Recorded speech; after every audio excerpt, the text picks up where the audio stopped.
The glass door of Waffle Haven swung open with a soft chime, releasing a warm wave of butter, maple syrup, and freshly brewed coffee into the crisp morning air. Nathan Brooks adjusted his baseball cap lower over his eyes, blending into the early crowd as just another customer in a worn jacket and jeans. The cozy shop, with its checkered floor and wooden booths, hummed with the quiet rhythm of a post-rush morning, a far cry from the bustling chaos he'd known 7 years ago, when this very location, the first Waffle Haven, had been his dream, made real. Today, Nathan wasn't here as the owner of a thriving chain spanning 15 locations across 3 states.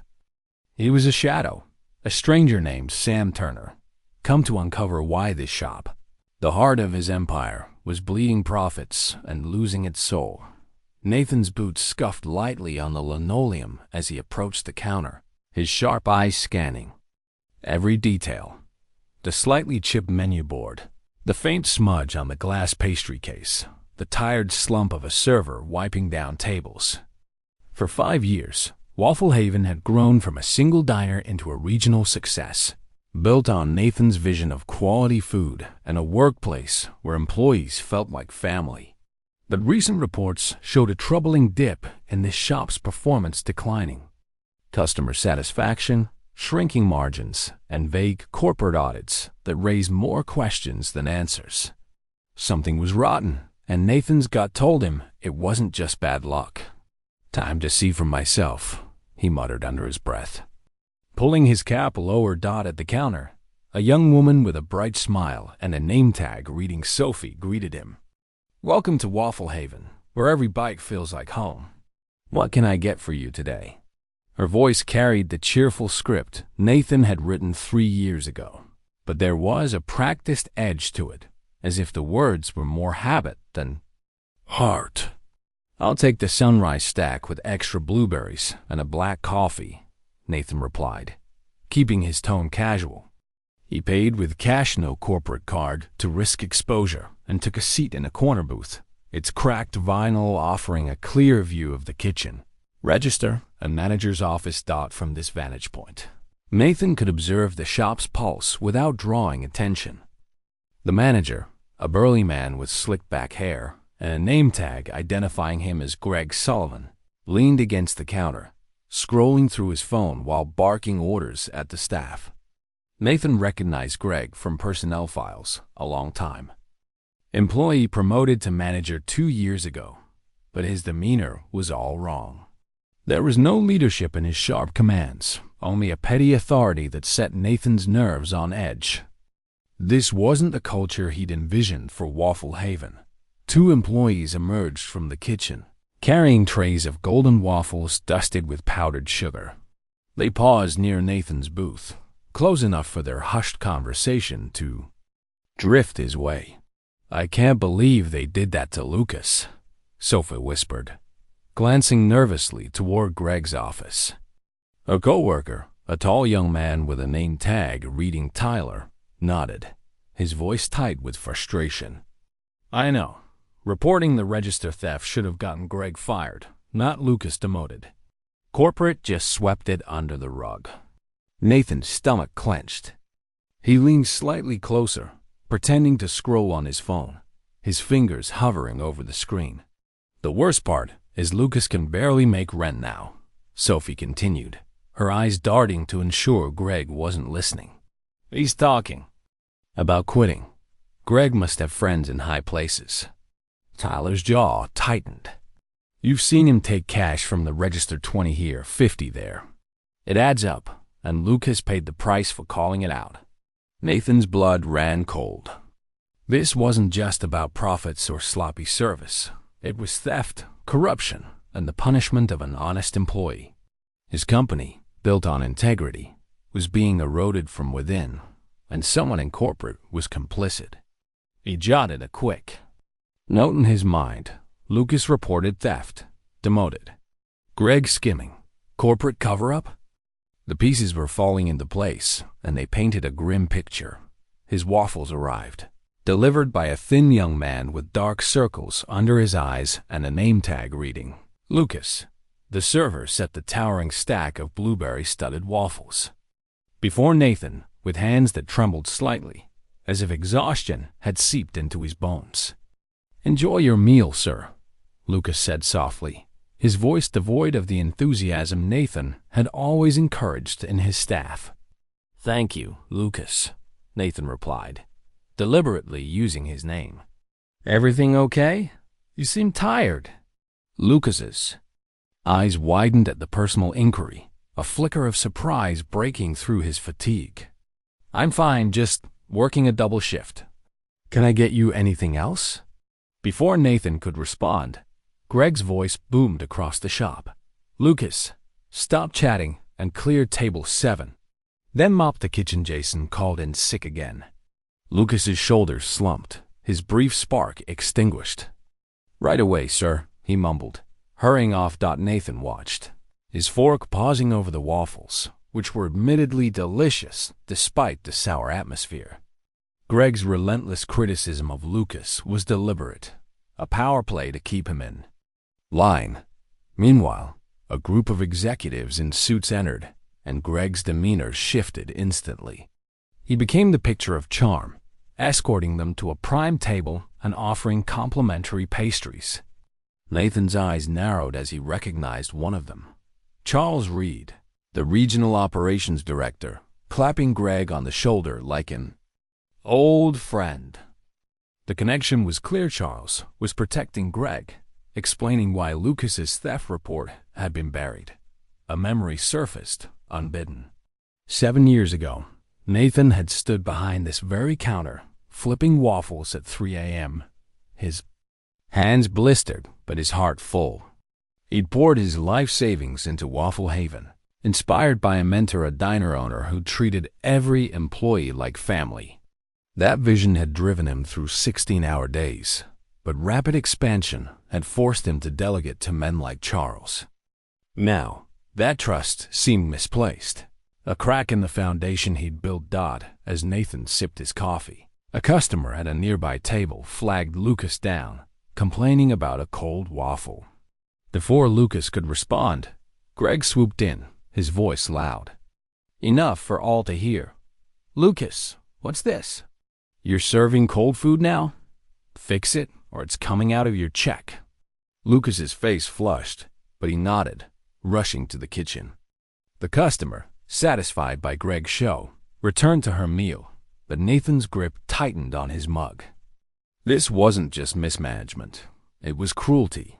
The final straw came when Lucas, carrying a stack of plates, nearly collided with a child.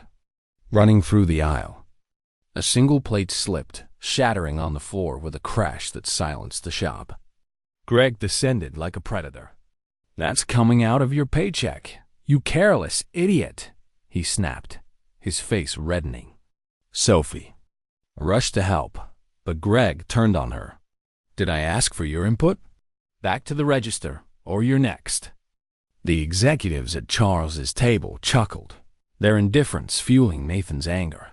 Nathan left a generous tip, addressed to Lucas, and stepped outside, the morning air cooling his rising fury.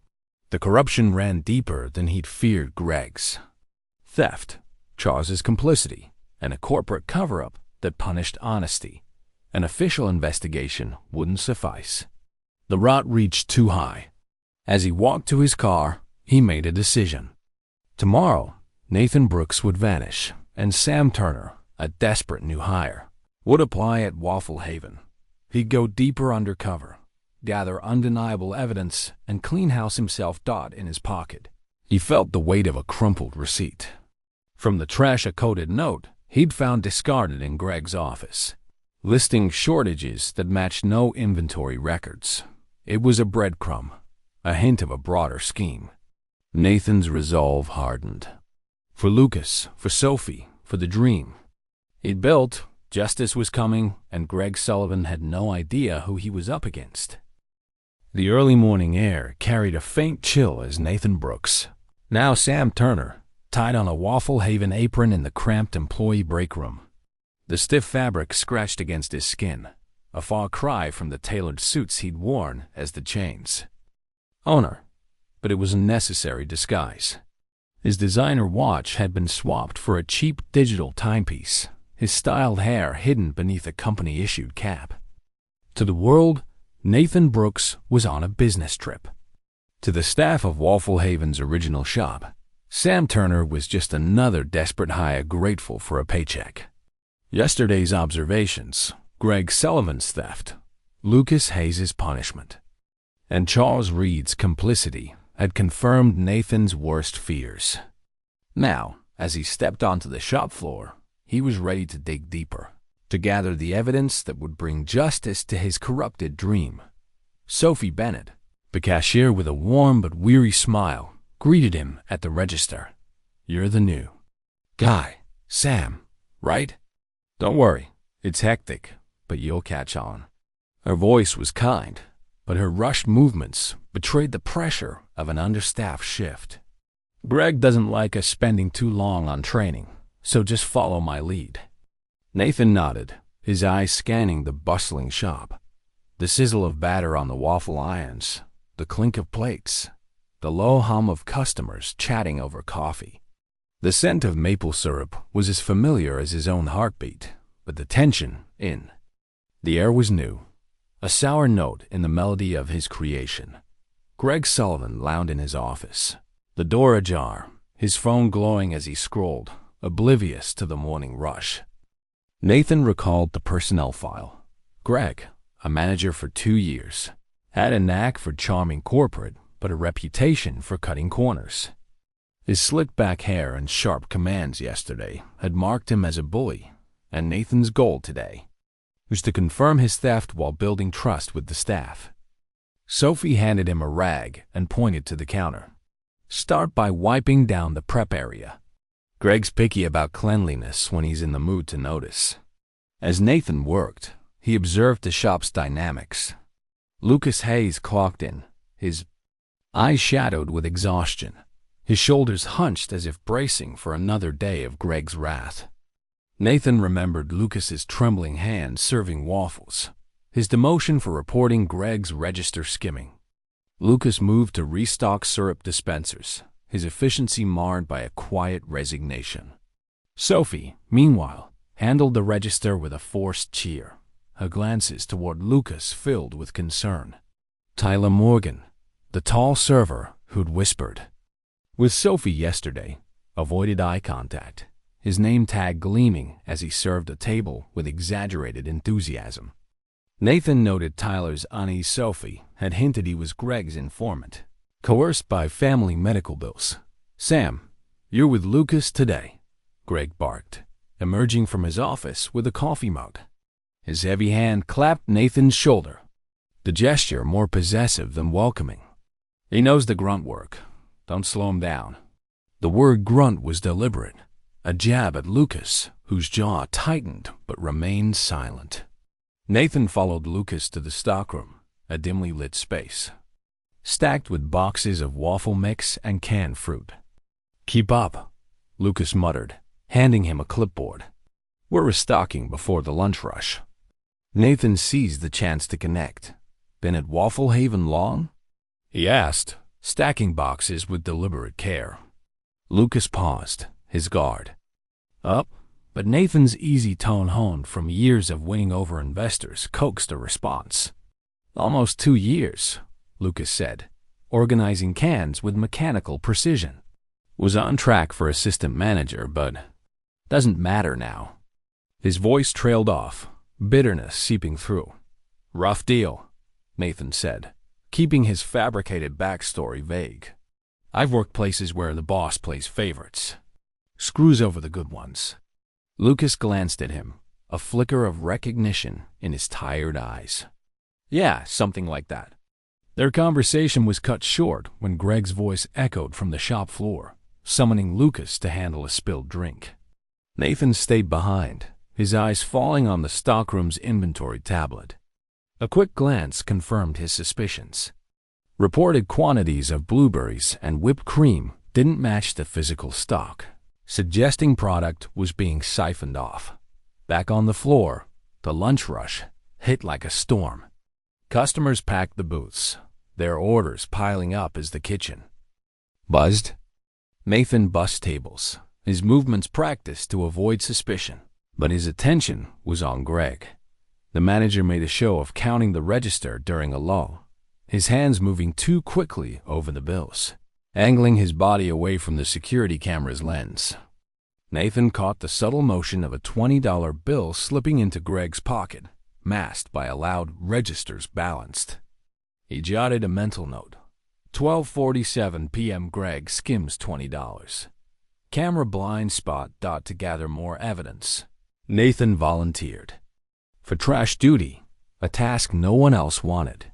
In the alley behind the shop, he sifted through the dumpster, finding a crumpled receipt with handwritten number sales figures that didn't match the day's totals.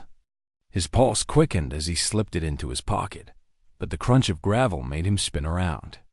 Greg stood in the alley doorway, his eyes narrowing.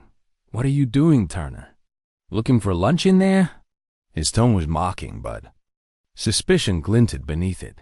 Nathan's heart raced, but he forced a sheepish grin, holding up a broken coffee mug. "Found this in the trash, thought it might be salvageable. Guess not." He tossed it back, his casual shrug deflecting Greg's gaze. "Get back inside," Greg grunted, turning away. Nathan exhaled, the close call a reminder of the stakes. He couldn't afford to be caught, not yet. Later, during a brief break, Nathan sat with Sophie in the break room, a cramped space with peeling posters and a flickering light. "Greg's tough on Lucas," he said, testing her trust.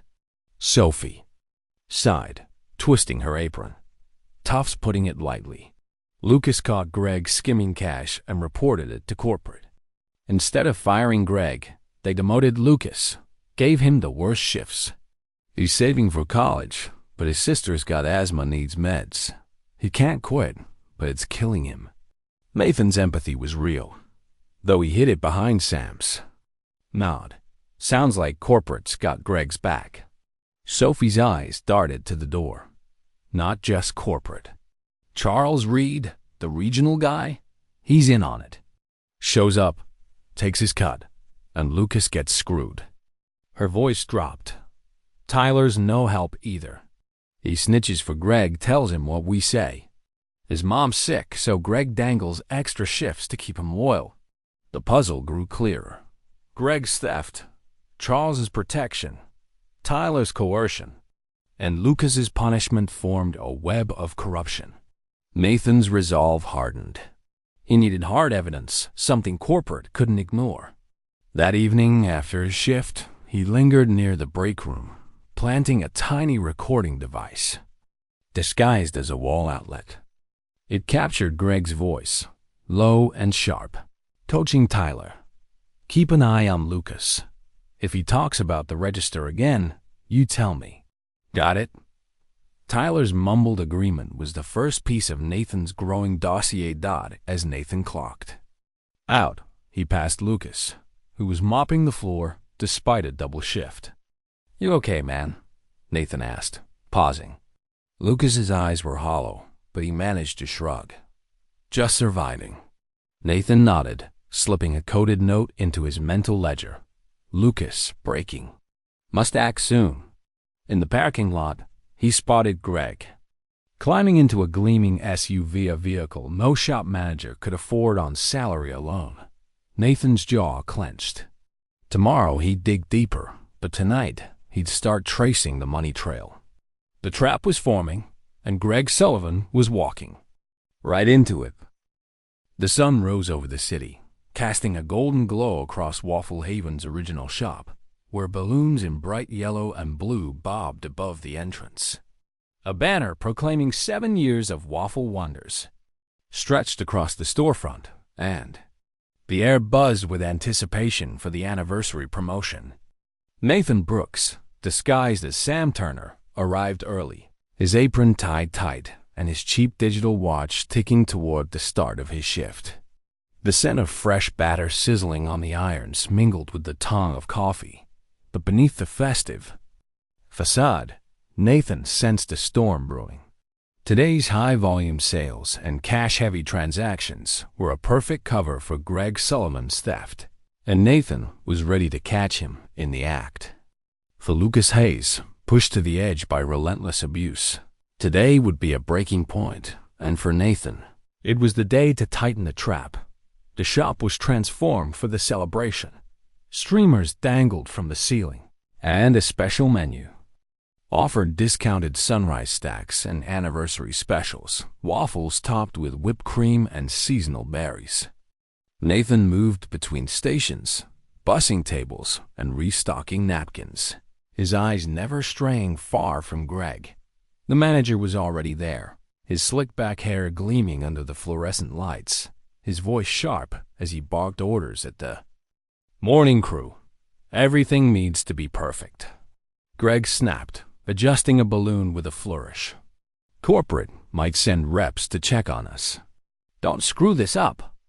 The irony wasn't lost on Nathan. Greg's performance was for show, masking the theft he planned to execute in the chaos. Nathan's preparations were in place. Last night, he'd installed a tiny transmitting camera in the manager's office. Disguised as a smoke detector, its feed streaming to his private server. He'd marked large bills in the register with nearly invisible UV identifiers and dusted the safe style with microscopic UV powder, invisible to the naked eye, but glowing under a blacklight he carried in his pocket. Every move Greg made today would be documented, and Nathan's dossier, already thick with doctored receipts and recorded conversations, was growing. But the stakes felt higher now, with Lucas's hollow eyes and Sophie's whispered warnings about Tyler's spying weighing on him. By 9 a.m., the shop was packed, the line snaking out the door. Cash registers chimed incessantly, and the kitchen staff scrambled to keep up with orders. Nathan worked efficiently, clearing plates and refilling coffee, but his attention was on Greg. The manager made frequent trips to the register, ostensibly to assist during the rush, his hands moving too quickly over the bills. Nathan caught the subtle flick of a $50 bill disappearing into Greg's pocket, masked by a loud, "Register one's good." He noted the time in his mental ledger. 9:47 a.m. Greg skims $50. Camera active. Sophie, at the register, handled the crowd with a strained smile, her eyes darting to Lucas, who'd arrived for his mid-shift looking like he hadn't slept. His apron hung loosely on his thin frame, and his hands shook as he tied it, the toll of back-to-back shifts evident. "You're late," Greg barked, though Nathan's watch showed Lucas was 2 minutes early. "Sorry, sir," Lucas mumbled, moving to register 2 as Sophie stepped aside for a break.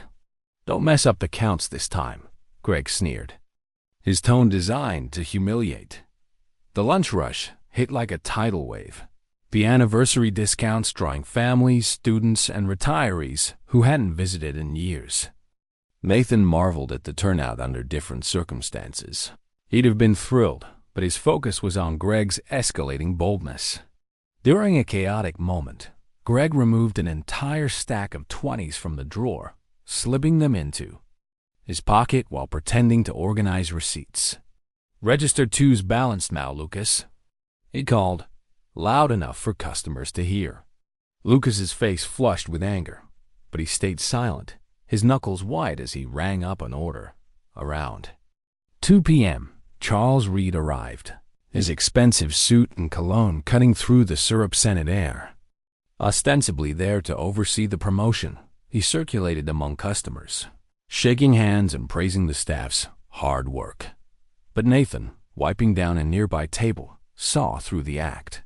Charles's eyes lingered on Lucas, who was refilling syrup dispensers, and he leaned toward Greg, muttering, "Syrup's low.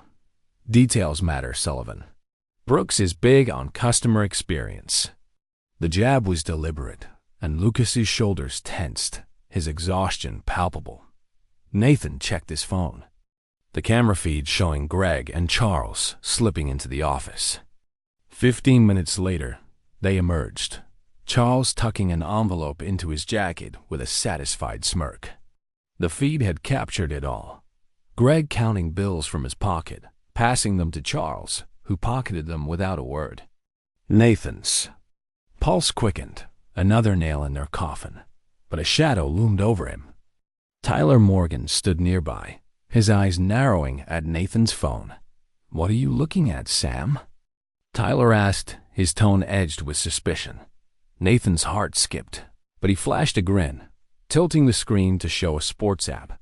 "Just checking scores. You a baseball fan?" Tyler hesitated, then shrugged, moving off to serve a table. The near miss was a warning. Tyler's loyalty to Greg made him a wild card. Nathan pocketed his phone, resolving to be more careful. As the day wore on, Lucas's strain became unbearable. Assigned to the busiest stations without a break, he rushed between the register and food pickup, his movements frantic. At 4 p.m., disaster struck. Carrying a tray of anniversary specials, Lucas stumbled slightly as he passed Greg, who'd stepped into his path. Nothing spilled, but Greg seized the moment. "Are you drunk on the job?" he bellowed, drawing stares from customers, or just incompetent. "Neither, sir," Lucas replied through gritted teeth, his voice low but trembling. "I haven't had a break in 7 hours. Sophie, nearby, stepped forward, her face flushed. "He's doing his best, Greg. It's crazy today." Greg's eyes flashed. "Stay out of this, Sophie, or you're on dish duty for a week." Sophie froze, her loyalty to Lucas warring with fear, but her defiance sent a ripple through the staff. The final straw came an hour later. The rush had subsided, and Lucas was cleaning tables, his movements methodical despite his exhaustion. Greg approached, Charles in tow, their expressions predatory. "We need to talk about your performance," Greg announced, loud enough for lingering customers to hear. "Multiple register errors, slow service, and now customer complaints about your attitude." "What complaints?" Lucas asked, his voice weary but edged with defiance. "I've been polite to everyone." Greg's smile was cruel. "You calling me a liar? I've got statements right here." He patted his pocket, though Nathan knew no such documents existed. Charles nodded solemnly. "Customer satisfaction is Waffle Haven's priority, Hayes. It's what Mr. Brooks built this company on." Something in Lucas snapped. 2 years of abuse, false accusations, and punishing schedules culminated in a moment of clarity. "This is nonsense," he said quietly, dropping his cleaning rag. Greg's eyes widened in mock outrage. What id? You say?" Lucas straightened, his voice rising. "I said this is nonsense. There are no complaints. You're just looking for excuses to fire me without benefits." The shop fell silent, customers and staff staring. "That's it," Greg sputtered. "You're fired." "No need," Lucas replied, his calm unnerving. "I quit." He untied his apron, folded it neatly, and looked at Charles. "I thought Waffle Haven valued honesty." What a joke. With his head high for the first time in months, Lucas walked out, the door chiming behind him. Sophie's eyes brimmed with tears, but she returned to the register, her hands shaking.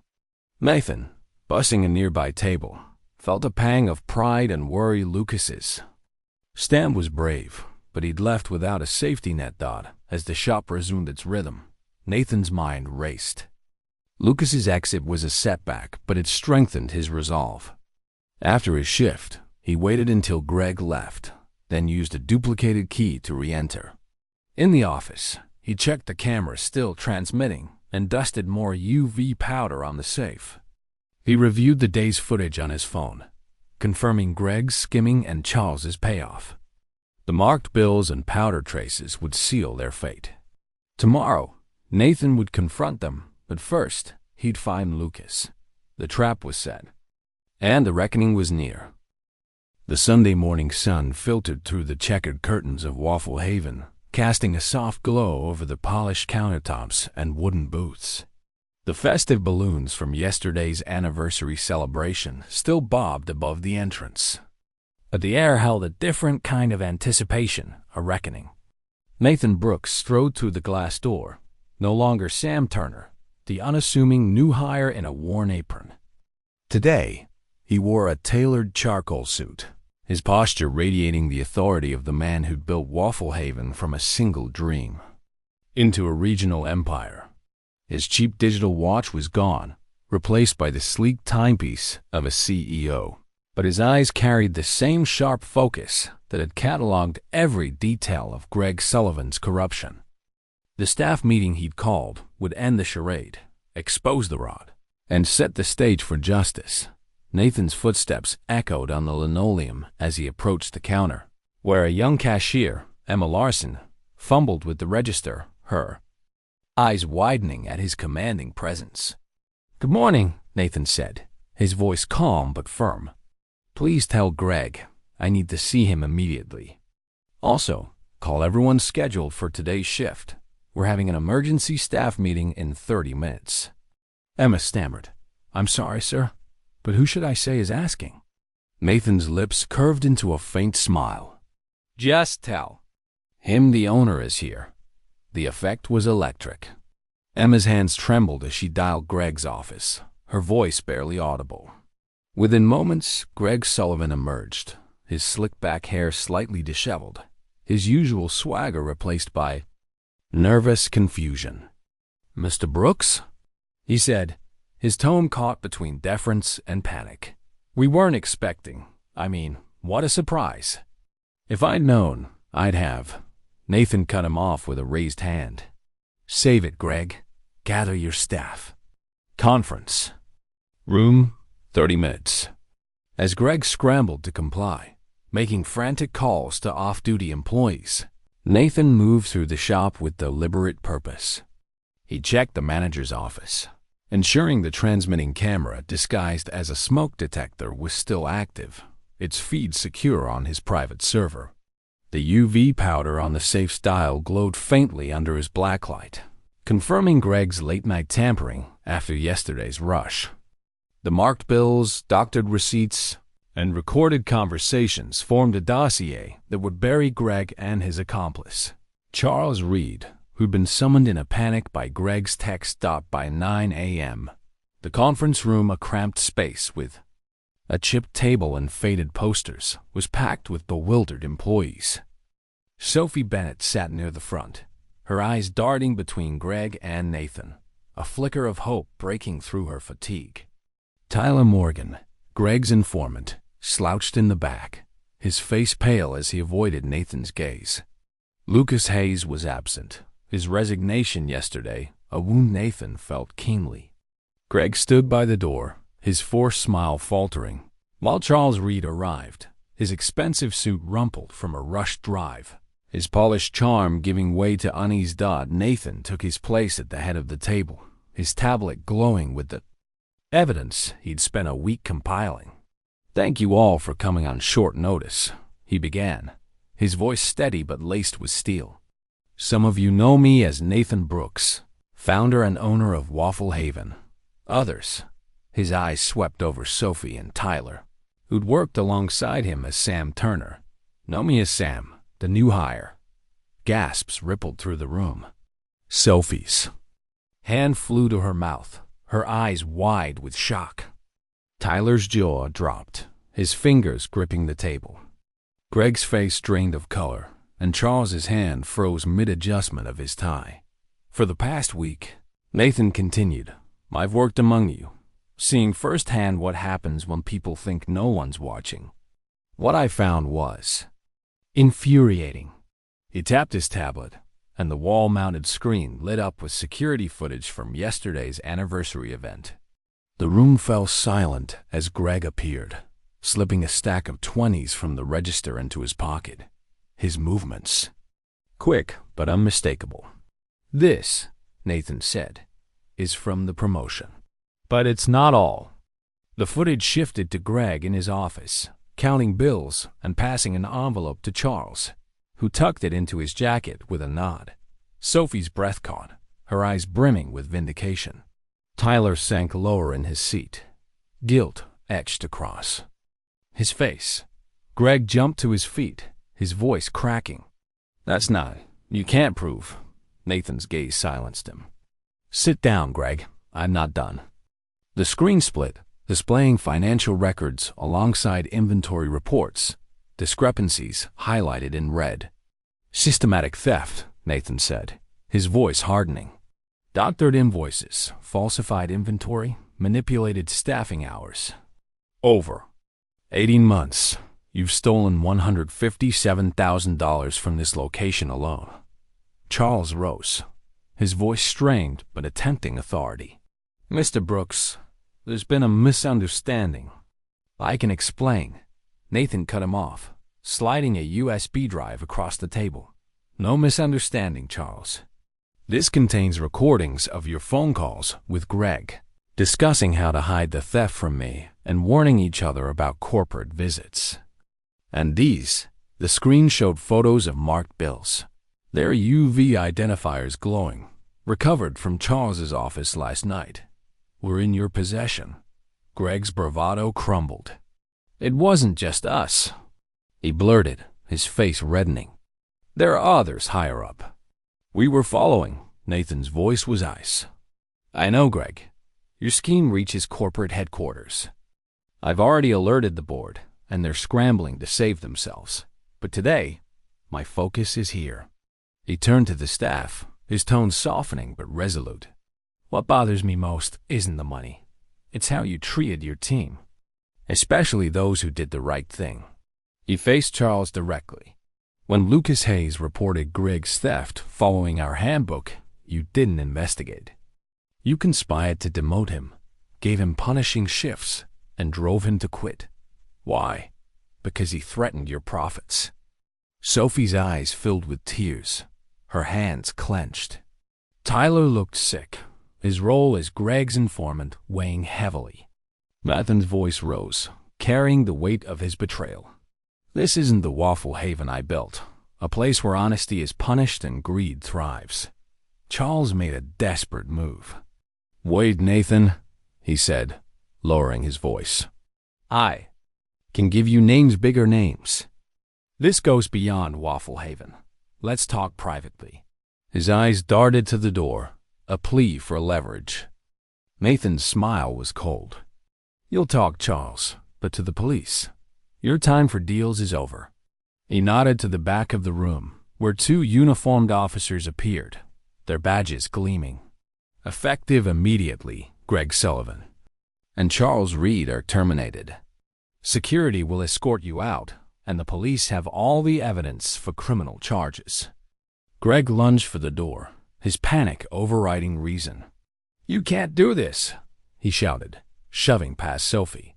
A security guard blocked his path, grabbing his arm as Greg struggled, his SUV keys clattering to the floor, a symbol of his ill-gotten gains.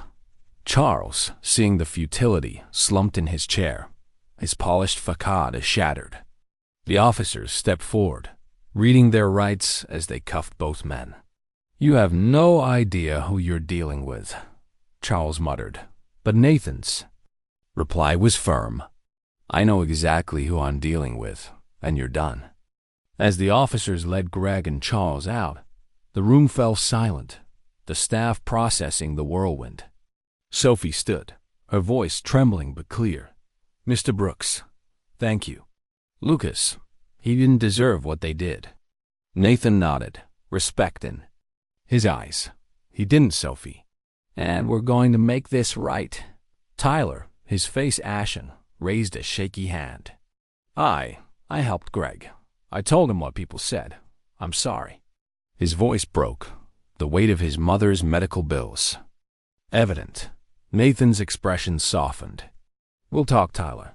You made mistakes, but I understand why. You'll have a chance to earn trust. Nathan addressed the staff, his voice carrying conviction. I failed you by not seeing this sooner, but that changes now. We're rebuilding Waffle Haven, better management, fair schedules, and a culture where honesty is rewarded. Stay with me, and we'll make this shop what it was meant to be. The staff exchanged glances, a mix of shock and hope. Emma, the cashier, wiped her eyes, inspired by Nathan's resolve. As the meeting adjourned. Nathan checked his watch.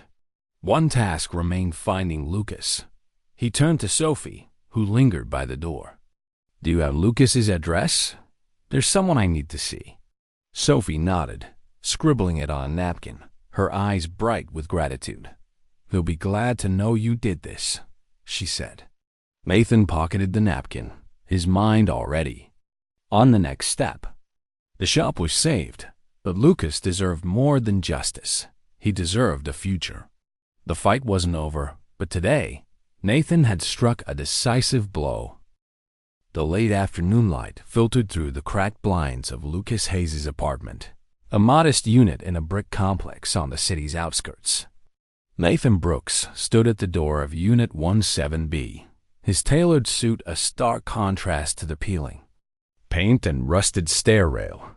The weight of yesterday's confrontation at Waffle Haven, exposing Greg Sullivan and Charles Reed's corruption, their arrests, and the stunned faces of the staff lingered in his mind. But this visit was personal. Lucas, driven to quit after years of abuse for his honesty, deserved more than justice.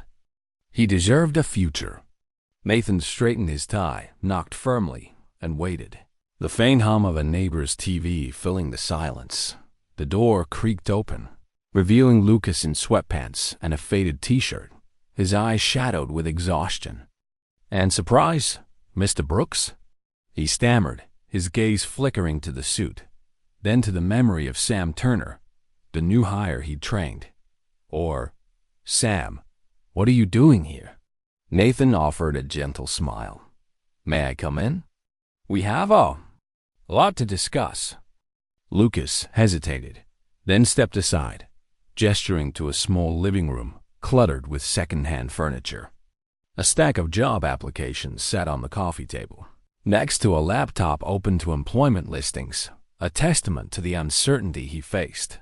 Nathan took a seat on a worn couch, its springs creaking under his weight. "I owe you an explanation," he began, his voice steady but warm, "and an apology." Over the next 15 minutes, he recounted his undercover operation as Sam Turner, the camera feeds capturing Greg's theft, the marked bills tracing, to Charles, the doctored invoices, and the recorded conversations exposing a $157,000 scheme. He described the staff meeting, the arrests, and the termination of 3 corporate executives linked to the cover-up. Lucas listened in stunned silence, his expression shifting from disbelief to vindication, then to a guarded wariness. "So Greg and Charles are gone?" Lucas asked, his voice low. "Just like that?" Nathan nodded. "Gone and facing charges. The regional structure is being rebuilt from scratch. But that's not why I'm here." He reached into his jacket, pulling out an envelope, and slid it across the coffee table. "This is for you." Lucas eyed it cautiously, as if expecting another betrayal. Slowly, he opened it, scanning the document inside. His eyes widened. "Assistant manager? With this salary?" His voice cracked, the figure double his previous pay sinking in. Nathan leaned forward, with a clear path to store manager in a year, if you want it. Waffle Haven needs someone with integrity. Someone who stands up for what's right, even when it costs them. "That's you, Lucas." Lucas set the letter down, his hands trembling. "Why me? After everything, I walked down. I quit." His voice held a mix of guilt and defiance, the scars of Greg's gaslighting evident. Nathan's gaze softened, a memory surfacing. 20 years ago, Nathan had been a line cook in a small diner, scraping by under a manager who skimmed tips. His mentor, a gruff but kind diner owner named Eddie, had seen his potential and promoted him, teaching him that a business thrives on trust. "Eddie gave me a chance when I doubted myself," Nathan said. "He saw what I could be, not what I'd been through. I'm doing the same for you." Lucas looked away, his jaw tight. "What if I mess it up?" "They made me feel like I was nothing." "They lied," Nathan said firmly. "You're the reason I acted when I did. Your courage to report Greg, to stand up yesterday. That's what Waffle Haven was built on." Lucas hesitated, then met Nathan's eyes. One condition: Sophie deserves a raise. She stuck up for me, even when it risked her job. Nathan smiled. Already done. If you accept, Sophie's your shift supervisor with a substantial raise. I wanted you on board first. Lucas's lips curved into a faint smile, the first Nathan had seen. Then I'm in. Back at Waffle Haven the next morning, Nathan stood. In the kitchen, the sizzle of waffle irons a comforting hum as he oversaw the transition.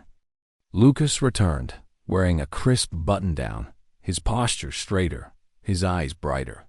Sophie rushed to hug him, whispering, "I knew you'd come back." The staff, briefed about the changes, greeted him with cautious respect, their relief palpable after Greg's reign. Nathan introduced new systems, transparent scheduling to prevent abusive shifts, anti-theft protocols with dual verification for cash counts, and raises for all employees, funded by recovered profits. Sophie thrived. As shift supervisor, her warmth guiding the team. Tyler Morgan, given a second chance under strict oversight, worked as a line cook, his nods to Lucas signaling a tentative rebuilding of trust. Nathan addressed the staff in the conference room, his voice carrying conviction. This shop is yours as much as mine. We're rebuilding a culture where you're valued, not exploited. The applause was hesitant but genuine, a spark of the Waffle Haven Nathan had envisioned. A week later, the shop's transformation was evident. Customer satisfaction scores climbed, the festive atmosphere of the anniversary lingering and cheerful. Service. Nathan reviewed the numbers with Lucas, who'd taken the management with natural ease, his empathy shaped by his own struggles.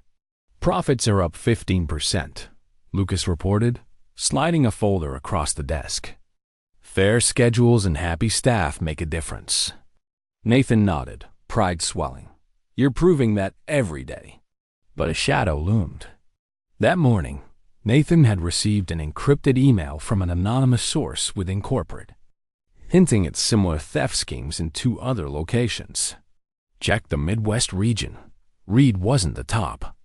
The message, coupled with Charles's desperate plea during the confrontation, suggested a deeper network.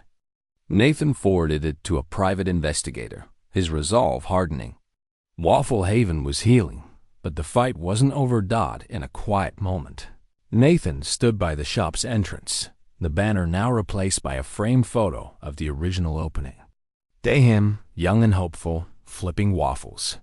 He'd lost sight of that vision during the chain's rapid growth, delegating to men like Charles who'd betrayed it. Lucas's ordeal had been a wake-up call, a reminder that leadership meant vigilance. As he watched Lucas coach a new hire, Nathan felt Eddie's lessons echo. A business is only as strong as the people it lifts up. For Lucas, for Sophie, for Waffle Haven, he'd keep fighting. Asterisk.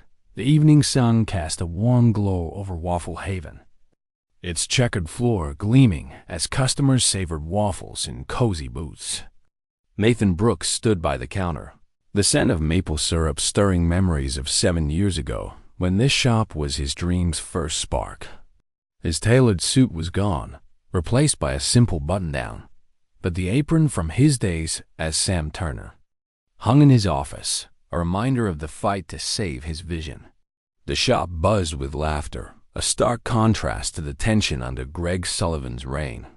Lucas Hayes, now assistant manager, moved confidently between stations, coaching a new hire with the empathy born of his own struggles. Sophie Bennett's cheerful greetings welcomed patrons, and even Tyler Morgan, working diligently as a line cook, nodded respectfully to Lucas, rebuilding trust one shift at a time. Nathan's gaze lingered on a framed photo by the entrance. The original Waffle Haven opening, his younger self grinning beside a waffle iron. That dream, nearly lost to corruption, had been reclaimed through Lucas's courage and his own resolve. An anonymous tip received that morning, hinting at theft in Waffle Haven's Midwest locations, sat in his inbox, a call to remain vigilant. But today, Nathan focused on the victory. A shop reborn, its profits up 20%, its staff proud. Lucas approached, sliding a report across the counter. Customer scores hit an all-time high, he said, a genuine smile breaking through. Treating people right works. Nathan clapped his shoulder. You're making this place a home again, Lucas. This story is a testament to humanism's power. Nathan's journey as Sam Turner shows that leadership isn't about titles, but about humility and action. Stepping into the shoes of those overlooked to restore justice. Lucas's resilience, enduring abuse to protect his integrity, reflects the strength of ordinary people who uphold honesty despite the cost. Their triumph over Greg and Charles's greed teaches that fairness and respect aren't just ideals. They're the foundation of success. Waffle Haven's revival proves that. Valuing every worker, from cashiers to cooks, creates a ripple effect, uplifting communities. This tale challenges us to champion dignity, question unchecked power, and recognize the heroes in everyday roles. If Nathan and Lucas's fight for justice moved you, subscribe to Legacy Stories for more narratives that celebrate the human spirit tales of courage, redemption, and the quiet victories that shape a better world. Join our community to discover stories that inspire and remind us that even a waffle shop can be a battleground for integrity. As Nathan pushed through the glass door, the chime echoing, he glanced back at Lucas, leading with quiet strength. Waffle Haven was whole again, and its heart beat stronger than ever.